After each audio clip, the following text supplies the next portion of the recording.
Hello students, electrical जे गुरु के online class में आप सभी का स्वागत है। आज के दिन, आज संडे है तो आज एक एक्स्ट्रा क्लास लेते हैं रीजनिंग की। हम लोग रीजनिंग के पास देखेंगे, आइडिया लेंगे रीजनिंग में कौन सा टॉपिक उठाया जाए। ऐसा तो एज, कौन सा तक एज, आयु। आज हम लोग आयु के बारे में थोड़ा सा अध्ययन करेंगे, जानेंगे कि आयु के सवाल या प्रश्न को किस तरीके से हल किया जाए। ये एक ऐसा चैप्टर है जो मैथ में भी आता है और रीजनिंग में भी आता है, तो इसको हम लोग देखेंगे रीजनिंग के हिसाब से। हर संडे को एक एक्स्ट्रा क्लास रीजनिंग की हुआ करेगी। तो आइए शुरू करते हैं आयु के बारे में। एज क्या होती है, एज या आयु क्या होती है। एज है क्या? एज एक संख्या ही तो है। एज एक संख्या ही तो है और हमें इसी संख्या में खेलना है, इसी संख्या से हमें सवाल सॉल्व करने हैं। एज को देखिए, स्टार्ट करते हैं। मान लीजिए आज आपकी आयु 10 साल है, आपके भाई की आयु 5 साल है। कितनी साल है? 5 साल है। तो ये आपकी उम्र है और ये आपके भाई की उम्र है। अभी अनुपात कितना है आप दोनों में? 2 और 1 का अनुपात है। कितने का अनुपात है? 2 और 1 का अनुपात है। 5 साल बाद, 10 साल बाद, मान लीजिए 5 साल बाद आप 15 साल के हो गए और आपका भाई कितने साल का हो गया? 10 साल का हो गया। तो कितना अनुपात होगा आपके भाई के अनुपात में? 3:1, 3:2 का अनुपात होगा। लेकिन ऐसा हुआ क्या कि आप अपने भाई से 10 साल बड़े हो गए? नहीं, बड़े तो आप 5 ही साल है ना। तो कहने का मतलब ये है कि दो लोगों की उम्र में जो अंतर होता है वो हमेशा बराबर रहता है। कैसा रहता है? बराबर रहता है। लेकिन अनुपात बराबर नहीं रहता है। दो लोगों की उम्र में अंतर हमेशा बराबर रहता है लेकिन अनुपात बराबर नहीं रहता है। बस इसी कॉन्सेप्ट को हम लोग को सीखना है। इसके बाद सारे क्वेश्चन इसी कॉन्सेप्ट पे हो जाएंगे। तो आइए शुरू करते हैं। कुछ क्वेश्चन लिए यहाँ पे, 4-5 क्वेश्चन कराते हैं। उसके बाद जो किताब आपके पास हो या प्रैक्टिस सेट हो उससे आप प्रैक्टिस कीजिए क्वेश्चन को। सारे क्वेश्चन एज या आयु के अपने आप होते चले जाएंगे। तो आइए शुरू करते हैं। ये 2 क्वेश्चन लिए हमने। इसमें कह रहा है, पहला क्वेश्चन देखेंगे कि जो 3 वर्ष पूर्व पिता तथा पुत्र की आयु का अनुपात 9:2 था। 6 वर्ष पश्चात पिता तथा पुत्र की आयु का अनुपात 12:5 हो जाएगा। ज्ञात किए पुत्र अपनी 13वीं वर्षगांठ कब मनाएगा। तो हम पहले देख लें, अभी पुत्र कितने साल का है, उसके बाद भी मनाएगा 13वीं वर्षगांठ। तो आइए देखते हैं। पहले अनुपात देख लें। एक तरफ आप पिता लिख लें, एक तरफ आप पुत्र लिख लें। कह रहा है 3 वर्ष पूर्व, 3 वर्ष पूर्व। मान लीजिए यहाँ पे वर्तमान आयु चल रही है। क्या चल रही है? वर्तमान आयु। वर्तमान से 3 वर्ष पूर्व हम चलेंगे। 3 वर्ष पूर्व पिता तथा पुत्र की आयु का अनुपात 9:2 था। पिता अगर 3 का था, 9 का था, तो पुत्र कितने का था? 2 का था। अब वर्तमान से 6 वर्ष बाद यानी कि +6, पिता तथा पुत्र की आयु का अनुपात 12:5 हो जाएगा। यानी कि पिता 12 का हो जाएगा और पुत्र कितने का हो जाएगा? 5 का हो जाएगा। यहाँ तक कोई दिक्कत? कोई दिक्कत नहीं। हमने कहा था, शुरुआत में बताया था, जो 2 व्यक्तियों की आयु में अंतर होता है वो नहीं चेंज होता है, अनुपात चेंज हो सकता है। तो हम देख लें, 3 वर्ष पूर्व पिता तथा पुत्र की आयु में अंतर कितने का था? 9 में से 2 गए, कितना बचा? 7 का अंतर था। चलिए ठीक है। तो 7 का अंतर हमेशा रहेगा, चाहे 6 वर्ष बाद हो, चाहे 10 वर्ष बाद हो, चाहे 50 वर्ष बाद हो। कितने का अंतर रहेगा? हमेशा 7 का ही अंतर रहेगा इनकी उम्र में। हम आए 6 वर्ष बाद, हमने देखा पिता अब 12 का हो गया, पुत्र 5 का हो गया, लेकिन अंतर बराबर है। अब भी, पहले भी 7 का अंतर था और अब भी 7 का अंतर है। यानी कि इस सवाल में हमको अंतर बराबर करने की आवश्यकता नहीं है। आगे भी हम और क्वेश्चन करेंगे जिसमें हमें अंतर बराबर करना पड़ेगा। कैसे करेंगे वो भी देखेंगे हम। तो हमने देखा यहाँ पर, पहले पिता जो है 9 का था, अब पिता 12 का हो गया। तो कितना बढ़ गया? पिता 3 बढ़ गया। पिता कितना बढ़ गया? 3 बढ़ गया। कितने सालों में? ये था 3 साल पहले, ये था 6 साल बाद। यानी कितने सालों में? 9 सालों में। पिता की उम्र 3 अनुपात बढ़ गई है 9 सालों में। तो 1 बराबर किसके आएगा हमारा 9 के, 1 बराबर 9 के। चाहे तो आप यहाँ x मान सकते हैं तो x बराबर 9 के भी कर सकते हैं।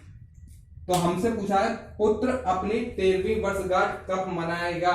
पहले हम ये देख लें पुत्र वर्तमान में कितने का है। अगर x बराबर 9 के है या a बराबर 9 के है तो पुत्र 3 वर्ष पहले कितने का रहा होगा वर्तमान से। ये बराबर 3 के है, यहाँ पे किसके आएगा 1 बराबर 3 के। 3x बराबर 9 के है तो x बराबर 3 के। पहले हम देख लें पुत्र जो है कितने साल का रहा होगा 3 वर्ष पहले। तो 3 वर्ष पहले पुत्र कितने साल का रहा होगा 6 साल का रहा होगा, क्योंकि 1 बराबर 3 के है तो 2 बराबर 6 के, कितने के 6 के। ये तो पुत्र की 3 वर्ष पहले की उम्र है ना, हमें वर्तमान चाहिए। तो वर्तमान में पुत्र कितने का होगा +3 जोड़ दें तो पुत्र वर्तमान में कितने का हो गया 9 का हो गया। पुत्र जो है वर्तमान में 9 का हो गया। हमसे 13वीं पूछ रहा है, पुत्र की वर्तमान आयु 9 साल है, कितने साल बाद 13 साल का हो जाएगा, यानी कि 4 साल बाद पुत्र कितने का हो जाएगा 13 साल का हो जाएगा। इसी क्वेश्चन में देखिए पूछता पिता की वर्तमान आयु ज्ञात कीजिए। तो कितना 9 त्रिक 27, 27 कब है 3 साल पहले। तो अब कितनी होगी पिता की 30 होगी, कितनी होगी 30 होगी। इसको हम यहां से भी निकाल सकते थे। 1 बराबर 3 के है, 12 बराबर 36 के। 36 जो है 6 साल बाद है तो वर्तमान कितनी होगी 30 की। चाहे जैसे करें, बहुत ही ज्यादा टाइम बचेगा आपका इन क्वेश्चनों से। अगला क्वेश्चन वो देखते हैं। 6 वर्ष बाद अमित की आयु उसके पिता की आयु की 3:7 होगी। तो हम लिख लें, एक तरफ अमित लिख लें और एक तरफ उनके पिता लिख लें। एक तरफ अमित लिख लें और दूसरी तरफ पिता लिख लें। 6 वर्ष बाद बोला है ना हमसे, कब 6 वर्ष बाद। पहले हम वर्तमान तो पता कर लें। वर्तमान मान लीजिए यहां पे होगा 6 वर्ष बाद, यानी कि +6 वर्ष। 6 वर्ष बाद अमित की आयु उसके पिता की आयु की 3/7 होगी।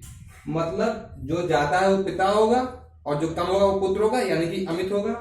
तो अमित जो है 3 का था तो पिता कितने के थे 7 के। अमित अगर 3 का था तो पिता कितने के थे 7 के थे। आगे बढ़े।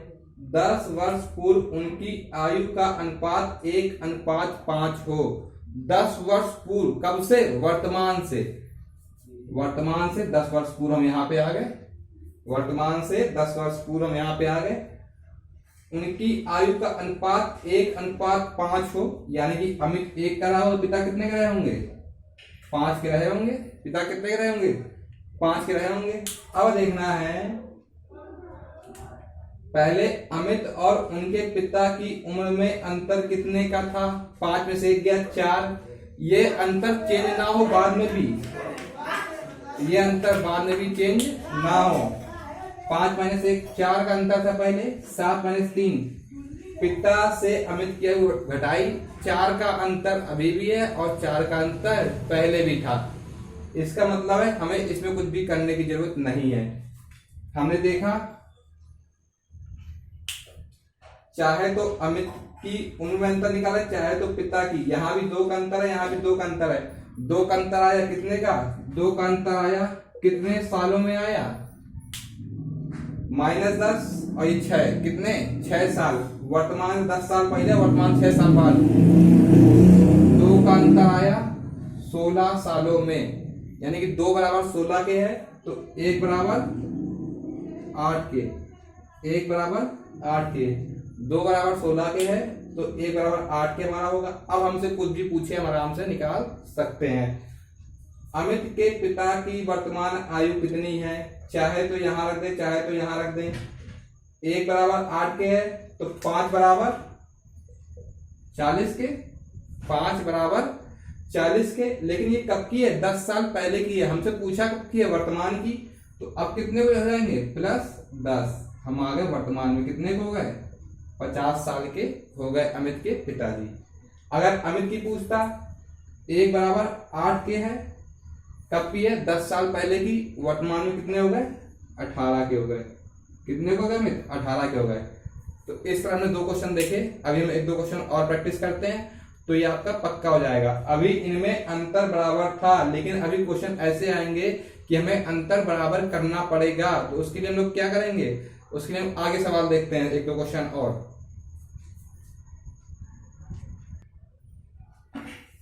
2 क्वेश्चन और लिए हमने, क्वेश्चन नंबर 3 और 4 देखें।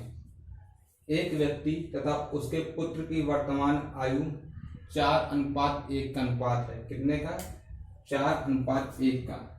तो पिता जो है 4 का है और पुत्र जो है 1 का है। पिता 4 का है, पुत्र 1 का है, तथा इनकी आयु का गुणनफल, इनकी आयु का गुणनफल, इसको भी हम लोग x मानेंगे, इसको भी x मानेंगे। यहाँ पर बिना x माने सॉल्व नहीं करेंगे जब गुणनफल दिया जाएगा। जब गुणनफल दिया जाएगा हम ये गलती नहीं करेंगे, बिना x माने सॉल्व नहीं करेंगे। तो इन दोनों का गुणनफल यानी कि 4x गुणे x किसके बराबर दिया गया है? 196। कितना दिया गया है? 196। तो x स्क्वायर बराबर 196 बटे 4, 4 को 16, 4 में 36, x स्क्वायर बराबर 49। तो x बराबर 7, x बराबर 7 के। हमसे पूछा है 5 वर्ष बाद इनकी आयु का अनुपात कितना होगा। 5 वर्ष बाद इनकी आयु का अनुपात कितना होगा? तो हम पहले वर्तमान तो निकाल लें। वर्तमान ही कितने हैं? वर्तमान पिता 4x का है, यानी कि पिता वर्तमान में कितने का है? 28 का होगा। पिता वर्तमान में कितने का होगा? 28 का होगा। पुत्र कितने का होगा? 7 का। पुत्र कितने का होगा? 7 का। हमसे पूछा कब का है? 5 वर्ष बाद। तो 28 5 कितने हो गए? 33 और 7 5 कितने हो गए? 12। हमसे इनका अनुपात पूछा है, 3 एकम 1, 3 एकम 3 चौके 12, यानी कि 11:4। 5 वर्ष बाद इनकी आयु का अनुपात कितना होगा? 11:4। कितना अनुपात होगा? 11:4 कर लेंगे। अब अगला क्वेश्चन देखते हैं, इसको थोड़ा ध्यान देखेंगे। मैं अपने पुत्र से तिगुनी आयु का हूं। मान लीजिए पिता है और एक पुत्र है। पिता जो है अपने पुत्र से तिगुनी आयु का है। पिता ज्यादा होगा ना, तो पिता कितना है? 3 और पुत्र कितने का है? 1 का। हमने मान लिया, अनुपात है, कुछ भी मान सकते हैं। अगर इसको 2 मानेंगे तो इसको हम कितना मान लेंगे? 6 मान लेंगे, 3 गुना मानेंगे। लेकिन मान लिया पिता 3 का है, पुत्र 1 का है। कब का है ये? वर्तमान का है। कब का है? वर्तमान का है। कह रहा है 15 वर्ष बाद मैं अपने पुत्र की आयु का दुगना हो जाऊंगा। कितने वर्ष बाद? 15 वर्ष बाद। अगर हम इसमें 15 साल ऐड कर दें वर्तमान से, तो मैं अपने पुत्र की आयु का दोगुना हो जाऊंगा, यानी कि पिता 2 हो जाएगा और पुत्र कितना? 1 हो जाएगा। तो हम ये देखेंगे, पहले इनकी आयु में अंतर कितने का था? 2 का। अब कितने का है? 1 का। तो ये तो हमारी गड़बड़ बात हो गई। हमें ऐसा करना है कि अंतर ना चेंज हो। शुरुआत में बताया था कि इनका अंतर जो है चेंज नहीं होना चाहिए, ये बात हमें यहाँ पे ध्यान देनी है। तो कैसे इस अंतर को हम बैलेंस करेंगे, कैसे इसको हम एडजस्ट करेंगे? देखिए कैसे करेंगे। जो इसका अंतर है, नीचे वाला का अंतर, यानी कि 2 - 1, नीचे वाले का अंतर 2 में से 1 घटाए कितना आया?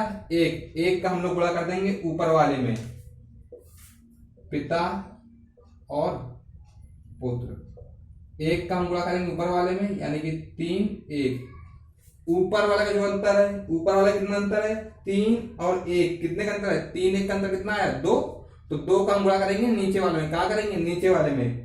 3 दूनी 6 और 2 यहां पे। अब आप देखेंगे पहले पिता और पुत्र की आयु में अंतर कितने का था? 2 का। कितने का था अंतर? 2 का। यहाँ पे 4 का, 2 दूनी 4।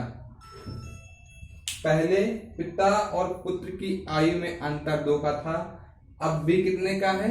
2 का अंतर है। तो अभी हमारी बैलेंस की कंडीशन है। अब हम इसको आगे सॉल्व कर सकते हैं। अब इस वाले से हमको कोई मतलब नहीं रह गया, इस वाले से हमसे कोई मतलब नहीं रह गया। अब इसको नहीं देखना हमें, केवल इसको देखना है। अब क्या करेंगे भैया? पिता 3 से 4 का हो गया, पुत्र 1 से 2 का होगा, कितने वर्षों बाद? 15 वर्षों बाद। 3 से 4 का अंतर कितना आया? 1, यानी कि 1 का अंतर आया कितने में? 15 वर्षों में। 1 बराबर 15 के है। हमसे पूछा क्या है? वर्तमान आयु का योग कितना है पिता और पुत्र। तो पिता वर्तमान में कितने का रहा होगा? 3 का। 1 बराबर 15 के है तो 3 बराबर 45 के। 1 बराबर 15 के है तो 3 बराबर 45 के, और पुत्र तो 1 का है ये 45। इनका हमसे योग पूछा है 5 पर 10, 4 1 5 1 6, यानी कि इनकी आयु का योग कितना आएगा? 60 वर्ष। हम लोग डायरेक्ट कर सकते थे 3 और 1 4, यानी कि 1 बराबर 15 का 4 बराबर 60 वर्ष। हम लोग ऐसे भी कर सकते थे। ठीक है, आया? कर पाएंगे आप? ठीक, 1 2 क्वेश्चन लोग और देखते हैं थोड़ा सा। हमने यहाँ पे 2 क्वेश्चन और लिए हैं। एक क्वेश्चन हम कराएंगे, एक क्वेश्चन आप कमेंट बॉक्स में आंसर देंगे इसका। ठीक है, क्या ए की आयु बी की आयु से 2 वर्ष अधिक है। मान लीजिए यहाँ ए है, ये बी है और ये सी है। कह रहा है ए की आयु बी की आयु से 2 वर्ष अधिक है। तो अगर बी की पता कर ले, मान लीजिए एक्स है, तो ए की कितनी आयु होगी? X plus 2। ए की आयु बी की आयु से 2 वर्ष अधिक है, तो ए अधिक है ना। अगर इसकी एक्स होगी तो इसकी एक्स प्लस 2, तथा बी की आयु सी की आयु की दुगनी है। बी की आयु सी की आयु की दुगनी है, या हम ये कहें सी की आयु बी की आयु की आधी है, तो गलत तो होगा नहीं? नहीं गलत होगा, ठीक है। सी की आयु बी की आयु की आधी है, यानी कि इसकी कितनी होगी? X plus x upon 2। आगे क्या है? यदि ए बी सी की आयु का योग कितना है? 27 वर्ष। अगर हम इन तीनों को जोड़ दें, यानी कि x plus 2 plus x upon 2 को जोड़ें, तो कितना मिल रहा है हमें? 27 मिल रहा है। कितना मिल रहा है? 27। तो हमसे सभी की वर्तमान आयु पूछा है। आराम से इसकी वैल्यू ज्ञात कर लेंगे और यहाँ पे वैल्यू रख देंगे, आ जाएगा। सॉल्व करते हैं। 2 जाएगा, बता कितना हो जाएगा? 25 x 2x plus x upon 2 0.5x, 2.5x बराबर 25, तो x बराबर 25/2.5 यानी कि 10। b की उम्र कितनी आएगी? 10। इसकी कितनी आएगी? 10 प्लस 2 यानी कि 12। इसकी कितनी आएगी? 5। कितनी आएगी? 5। अगर इन सभी का योग करेंगे 10 और 12 22, 22 5 27, 27 आ रहा है, यानी कि हमारा क्वेश्चन बिल्कुल सही है। अगला क्वेश्चन, मीना की आयु रमेश की आयु का अनुपात 7:1 है। 8 वर्ष पश्चात मीना की आयु 43 वर्ष है। रमेश की 5 वर्ष की पूर्व आयु ज्ञात करनी है। तो आप इसका उत्तर हमें कमेंट बॉक्स में देंगे। इस तरह हमारी एज जो है पूरी खत्म हुई। अगले संडे को हम लोग फिर मिलते हैं एक अगला चैप्टर रीजनिंग का लेकर। वो चैप्टर कुछ भी हो सकता है अगली बार। धन्यवाद।